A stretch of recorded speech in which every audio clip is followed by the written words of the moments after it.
Hello, my name's Becky, and I wrote the piece today called We Will Remember Them. And I was asked to record a little video about my writing career, how I got here, how it started, and things like that. So, my first ever writing piece was a poem that was for an English language writing assessment. So, the brief was write a creative writing piece. That was all it was. And I decided, I knew from the very beginning I wanted to do poetry. I knew I wanted it to rhyme, to flow, to have rhythm, to follow a pattern. And I decided to write on the Titanic. So gathered research, read a lot of stuff about it, watched the film, and planned rhymes that would work and following storylines and things like that. And I wrote this full piece, and my brother was also, or is also, a creative writer. So he helped me, and I just had this amazing piece that I absolutely loved. But with it being an assessment, I could only take notes in, and I had a limited number of words for these notes as well that I could take in. And I was just so proud of it, and I wanted it to be so perfect that I may or may not have, towards the end of my assignment, in my bag there was a fully written, completed version of my poem, and I may or may not have swapped the papers before the end of the assignment so that I knew it was perfect. Not my best moment, but I was so in love with what I'd written, and I wanted it to be so perfect, and I didn't want it to be written different or missing something. And it got me a very good grade, so that was all that mattered. I then didn't really look at that poem for a while, and I didn't write anything else for a while. I wrote that in year 8, so I was about 13 at the time.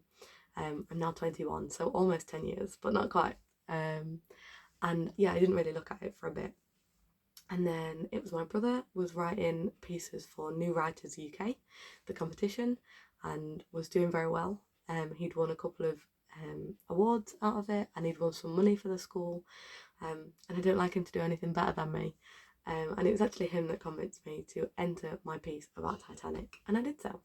And it made the finals, and it was my first thing I'd ever written, and I was just so proud of it, and so over the moon to get to the finals. I didn't care that I didn't win anything because I was so happy. And I kind of caught the bug and kept writing. So I entered the next year. I regularly entered poems. I did sometimes enter short stories, but every year was normally a poem. And I found it really easy to write about real life situations. So I wrote about Titanic the first time. I wrote about the Orlando shootings in the Pulse nightclub, and I found it really easy to write about real life things. I think the one for me that was kind of what I would deem as like a defining moment or something, a time that I really knew I had what I would deem as a gift that could be used for things, was when my granddad died. I was 16, I believe, and it was my first loss. I'd never experienced grief effectively, and I just found that I had no way of putting into words and expressing to people how I felt. People would ask, how are you feeling, are you okay? And I didn't know how to answer. And I remember picking up a pen and paper and just blurting everything that I'd wanted to say out into the form of a poem. And it was just like everything had lifted off my shoulders, and it was at that point that I knew I had something that could be used for good. And that poem was entered into New Writers UK. And like I say, I always found it easy to write about real life things. So by the time I finished New Writers UK and became too old to enter anymore, when I hit 18, I'd done Titanic, the Orlando shootings. I'd written poems about cancer and my granddad. I'd written about COVID, like so many real life things, because I found it so much easier to write about them, basically. And yeah, I hit 18 and I became too old to enter New Writers UK, but I am still affiliated with them, or was up until recently when they had to unfortunately close down. But I just had that bug and I wanted to be part of it, so I was helping with judging things. I was helping run the events and things with Julie, because I had that bug. I wanted to be there. I wanted to be part of it, because this amazing amazing competition that had given me so many opportunities I wanted to be part of even after I'd finished entering for them.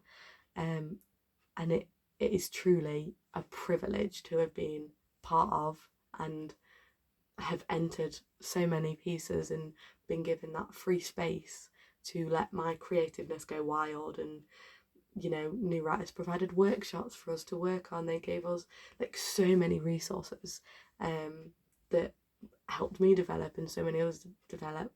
And I was able to meet so many other writers and people my age that were just finding their voice in creative writing and things like that. So it was just this incredible platform that I didn't want to let go of. And I continued to write after I was too old to enter. I still have things on the go, projects on the go that I need to finish, definitely, and I try to hold myself accountable, but the real world gets involved sometimes, and takes over a little bit. But yeah, that's kind of my writing journey and how I got to where I am now. I have a lot to I have a lot that I owe to New Writers and to Julie for kind of breaking through that shell that didn't know she was a writer and now found out that she is. So when Julie asked me on behalf of Middleway Words to write a piece for remembrance, I was very honoured, very scared, because it's such an important thing to me, having family serving through granddad and things, that it was an important thing to me, but I also know how important it is to everyone else. It's a little intimidating, but I also knew that it was something I could write about easily. It was something that would flow out of me, and that it just would go down on paper, and it did, and hopefully you like it. So yeah, that's my writing journey. I hope you enjoy my poetry piece. And yeah, that was a little bit about me.